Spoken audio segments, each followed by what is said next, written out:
my name is Enzo Cilenti. I graduated from the one-year postgraduate course at Drama Studio London in 1997.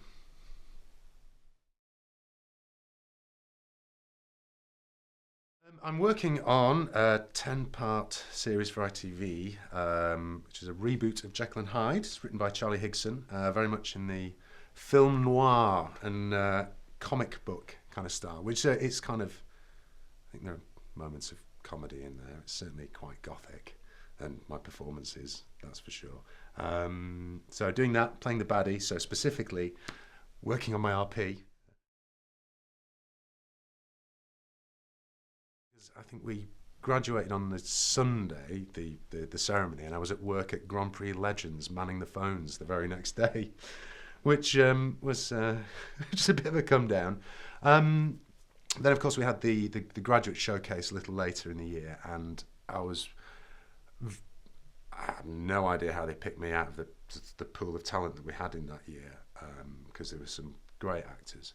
But fortunately, 3 agents expressed an interest. And obviously, I followed it up with everyone who came, and 3 agreed to meet me for, to sort of informal meet. And I was like, yeah, I'm going to get to pick 3 agents. Of course, none of them took me on. I think that was probably about September, and in December, all 3 of them called me for an audition, which I didn't get, very disappointingly. I kind of thought, that's it, because I really felt that was going to be the start. And then, out of the blue, in February, all 3 of them called me again for another audition. And I was quite lucky, because they were looking for someone exactly my age, who was Italian, who was Northern.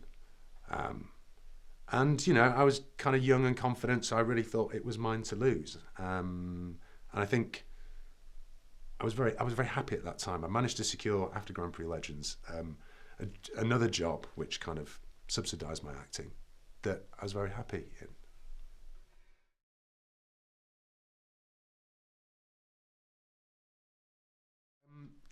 It's sort of, in some ways, it's just another job, and yet you can't help but know how big it is and how important it is to a lot of people.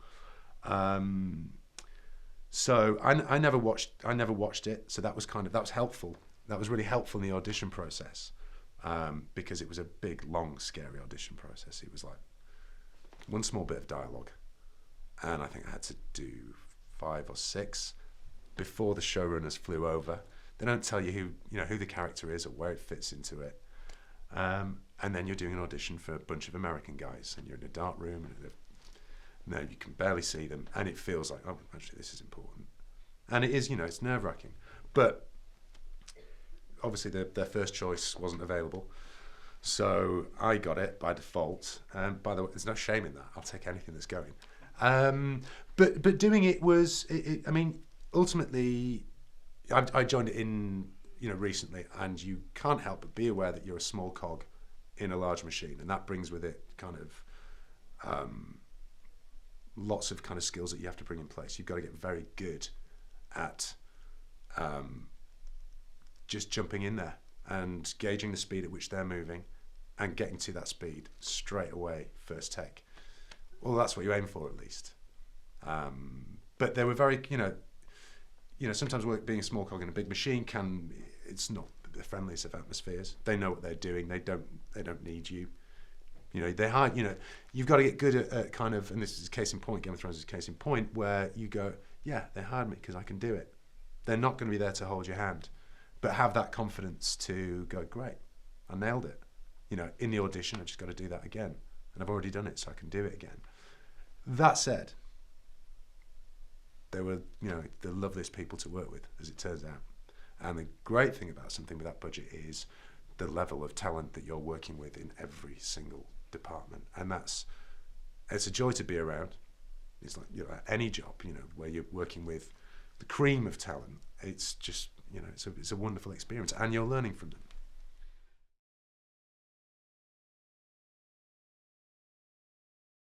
The great joy of theatre is that you get to you get to bed in, and you all start from the same point. And that's, you know, it's just the loveliest thing. And it's this journey you all go on kind of together at more or less the same speed. And whereas the show is, you don't know who you're working with. You never met the person you're about to do the scene with until you rehearse it potentially. So you've got to be on your game.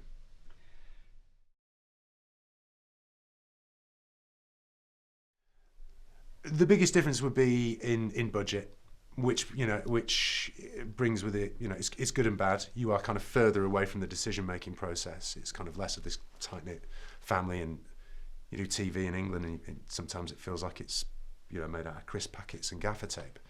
That's how you get stuff done. But there's a charm with that. That said, you go and do NCIS in the States, and it's like the bill. It's the bill in America. But they've got 4 cameras rolling, and the catering's amazing, and you're getting paid properly, and it's kind of good.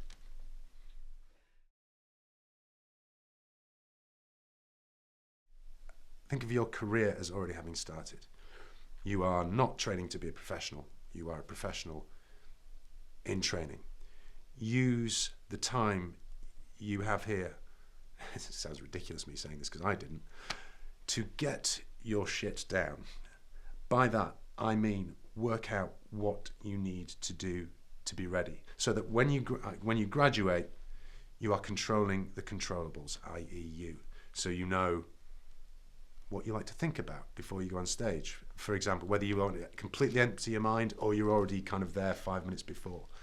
Get your routine for the day of a performance sorted. I mean, really sort of simple stuff like when you want to eat, if you want to listen to music, if you want to start thinking of the themes of the evening and go through the story. Know all that stuff so that when you get out there, that's done. I mean, obviously, it does change as you get older, but make sure that you are tight and done.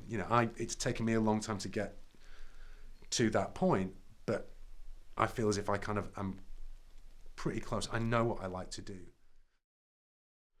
For those who have left or about to leave, get really good at auditions. By that, I mean, don't think about it as a situation with a binary outcome. As soon as you've done that, and it's very hard to do. It's very hard to do, but as soon as you think about kind of getting the job or not getting the job, your eyes off the ball. You have one job in that situation, and that is to move the person you are talking to. Focus on them. Let your intentions land. Move them. Forget about the director and the producer and the casting director who might be there if you're lucky enough to have them all in the room. It's just that person. I find that really helps me with nerves anyway. Model yourself into a brave actor. By that, I mean, take risks at every point. Get used to and put yourself in a position where you may get things wrong. It's a very difficult thing to do because obviously you'll have notes after scene study and things you've been encouraged to work on specifically. But no director I've worked with ever has had a problem with me doing too much.